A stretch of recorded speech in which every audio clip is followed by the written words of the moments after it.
Lien8 is a local NGO in Singapore, and also with us is the team from NURI. NURI is part of Nanyang Technological University. It provides expertise in the NGO's work. And I'm here with my group mates, Cheryl, Eileen, over there, and Joycelyn, to present to you our campaign titled The Blue Ride. First of all, we'd just like to say that we're very honored to be part of the World Model United Nations Conference, and we want to thank all of you for having us here to share our experiences in conceptualizing and executing Singapore's first water rights campaign. So let me start off by introducing you to my team. The Blue Ride is spearheaded by 4 final year undergraduates from the Nanyang Technological University, Wee Kim Wee School of Communication and Information. In short, we're mass communication students. Some background on our campaign. The Blue Ride is Singapore's first water rights campaign, and it seeks to highlight the water issues faced by Asia's developing communities and showcase environmental endeavours, developmental projects. At the same time, our campaign aims to communicate that access to clean water is a basic human right as declared by the United Nations late last year. We're very fortunate to have our campaign funded by Lien8 and NTU, our university. Lien8 was set up in 2006 through the Lien Foundation NTU Environmental Endeavour. The Environmental Endeavour is essentially a partnership between the Lien Foundation and NTU, and it seeks to bring clean water and sanitation to Asia's developing communities through technology-based developmental work. So our campaign, which is Singapore's first water rights campaign, is aimed at students from the 3 universities here, namely Nanyang Technological University, NTU, National University of Singapore, NUS, as well as Singapore Management University, SMU. And in short, our campaign aims to raise awareness of the right to clean water, as well as to raise awareness of the developmental work undertaken by the EE2, also known as the Environmental Endeavour 2. So you must be wondering by now, why are 4 undergraduates tackling the topic of water? First of all, water is a basic survival need. However, it is often overlooked and also taken for granted. And from our research for the campaign, we realized that local water campaigns in Singapore, they are generally focusing on domestic water issues such as water conservation, as well as saving water wisely, etc. Therefore, this is where my campaign steps in to provide a different take on the issue of water. We want to highlight the water problems in neighbouring countries which do not even have access to clean water. So as part of our campaign, we were given the opportunity to visit 2 countries in Asia, namely China and Vietnam in January 2011 this year. So on our trip there, our role in this field trip is to document the lives of the rural communities over there, the water situation over there, as well as to document some of the works and projects undertaken by the NGO, our NGO Lien8. So while on our trip there, we spoke to local government officials as well as the local partners that the NGO is working with, and we also had the opportunity to interview doctors as well as the rural dwellers in these countries. So we hope to bring all these stories back to Singapore and translate them into a photo exhibition which has already taken place in NUS and SMU over the past couple of weeks in March. And this exhibition will travel back to our home base, NTU, at the end of March, on 31st March. So for myself and Joycelyn, my teammate over there, we went with the team from Lien8 Singapore and Lien8 Vietnam to Vietnam. And I'd like to give you some background on the current water situation in Vietnam at the moment. At the moment, we found out that more than 25 million people in Vietnam, including 80% of the country's poorest residents, still lack adequate access to clean water. The country at the moment is also resource poor, and water often comes from unsafe sources like polluted groundwater, and they carry dangerous pathogens. This is the region that we went to in Vietnam. It is known as the Ban Che province, and it's situated in the Mekong Delta. The Mekong Delta is in southeastern Vietnam, and it is also known as Vietnam's rice basket because it is a major producer of rice. So being in a low-lying region, it is also prone to flooding, and thus seawater migrates inland and pollutes the groundwater and surface water. So therefore, the problem that we have identified in that area is the high salinity in the water supply. High salinity in water supply simply means that there is high dissolved salt content. So even if the water flows out clear and looks clean, it can actually have a lot of dissolved salt and is unsafe for consumption. So this salinity is highest during the dry season from January to June, which can exceed acceptable level by as many as 30 times. So our involvement in this project, at the moment, under the Environmental Endeavour 2, Lien 8 is working with Vietnam's National Centre of Rural Supply and Environmental Sanitation to implement water desalination technologies such as reverse osmosis, etc. These are very sophisticated technologies that are not present in Vietnam at the moment, at least in this region. So this is actually the very first stage of the entire project, where we traveled down with the team from Lien 8 Singapore to do some simple site evaluations such as water testing and just getting a feel of the ground that the NGO is going in to work on. And our role as mass communication students is to document the process and the lives of the rural communities through photos and interviews, as mentioned earlier. So this picture shows one of the local households that we visited. This household does not get pipe water from the treatment plants, so basically it has to find its own sources of water. So this is what they do. They either collect rainwater in tanks such as this, and if it doesn't rain, they have to scoop water from one of the streams or canals running through their backyards, and then they try to purify the water themselves. So this water is high in salinity because these villages, they don't have the technologies, they don't have the expertise, and they don't have the know-how to purify the water themselves properly.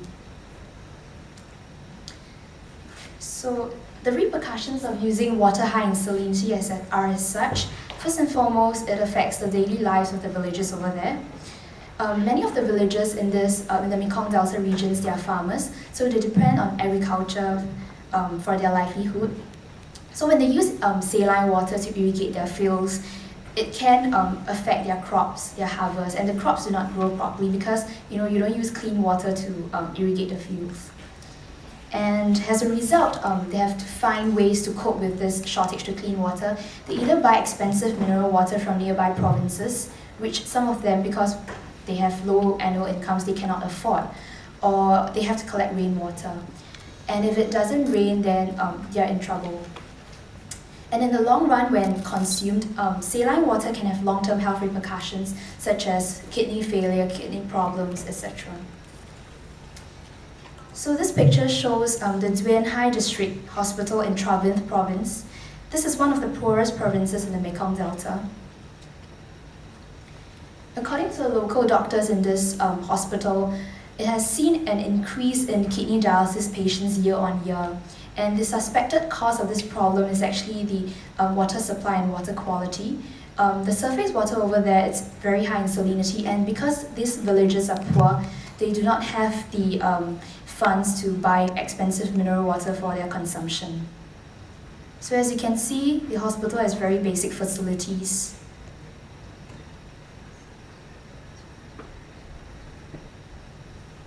Yeah. So as a result of the water issue in that country, in Vietnam, a lot of these villagers, being poor, they do not have the expertise or the funds to deal with this. Therefore, Lien 8 is stepping in with the expertise and the funds to help them out with this problem.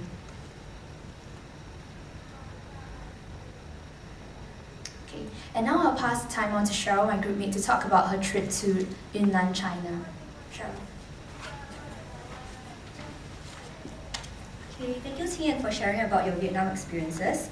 Apart from Vietnam, me and my teammate Eileen over there actually traveled down to Yunnan, China as well to document the lives of the rural communities, as well as to document the various water and sanitation projects undertaken by Lien 8 and EE2. So, as you may know, late last year, China actually experienced one of its worst drought in 100 years, and as a result, more than 8.1 million people in the Yunnan region actually lacked water. These villages, because of the lack of access to clean drinking water, are also adversely affected as they are susceptible to waterborne diseases. So as part of our project, we visited 3 project sites, namely Tangzijiao, Yuanyang, and Sanchun village. Out of these three, Tang Zijiao and Sansun Village are actually completed project sites, so we went down to take a look at the water tanks that they've built there. So to give you a little brief introduction about each village, Tang Zijiao has a total population of 24 families and about 150 people. So the main problem here was obviously the lack of water resources. The closest source of water is actually more than 200 meters away down the mountain. So every day, in order to collect enough water for their use, the villagers have to climb up and down the mountain every day just to collect like a bucket of water. And this situation actually worsens by quite a bit during the dry season because the water literally flows by the drops, and the elderly and the children have to wait for quite a number of hours just to be able to collect like a small amount of water. So in this case, what Lien did was to step in and to build 2 new water storage tanks in order to harvest spring and groundwater from a nearby source. Some pictures of the village.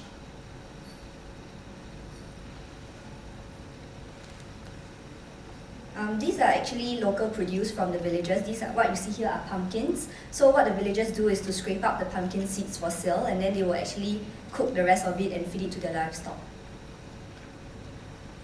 This is the picture of the water tank that Lien 8 has built. As you can see, this water tank is now situated right inside their village, so they don't have to climb up and down the mountain or travel long distances every day just to be able to collect their water resource.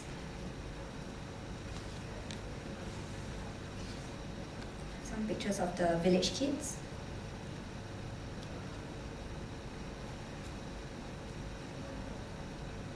Okay, as for the second project, Lien Yuan Gongcheng, this is a bit different from the first one in the sense that this is an ongoing multi-year project focusing on drought mitigation. So when we first went there, the project was ongoing and it has 4 different stages, as you can see from the screen. So there's discovery, deployment, defend, and dissemination. Just to give you a very brief introduction, discovery is actually when the team from Lien 8 Singapore and Lien 8 Yunnan goes down to discuss and explore different water technologies like well drilling or harvesting rainwater, etc. So all these different options will actually be discussed collectively with the local community, and then they can decide on what is best for that region.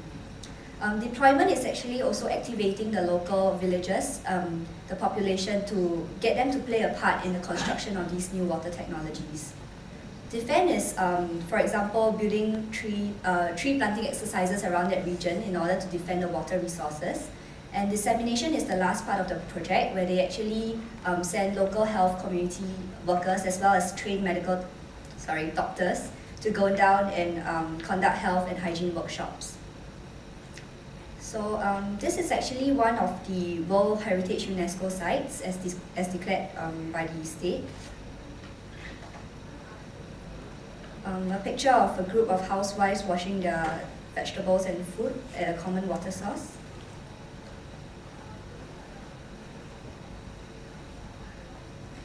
Okay, so we come to the last project site, which is Sanchun Village. Actually, this is very similar to the first one that I've shown you, the Tang Zijiao Village, in a sense that there are difficulties accessing clean drinking water, and as a result, they are very prone to waterborne diseases. So in this case, Lien 8 and EE2 also stepped in to build 2 new water tanks, and in addition also installed individual water taps at every household.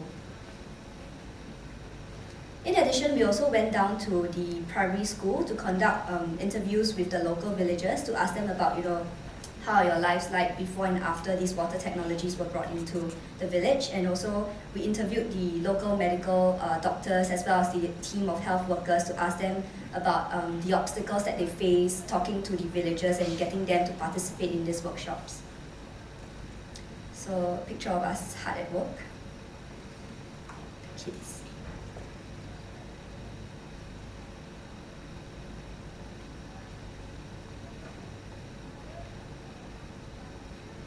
This is a picture of the individual water tap installed at every household.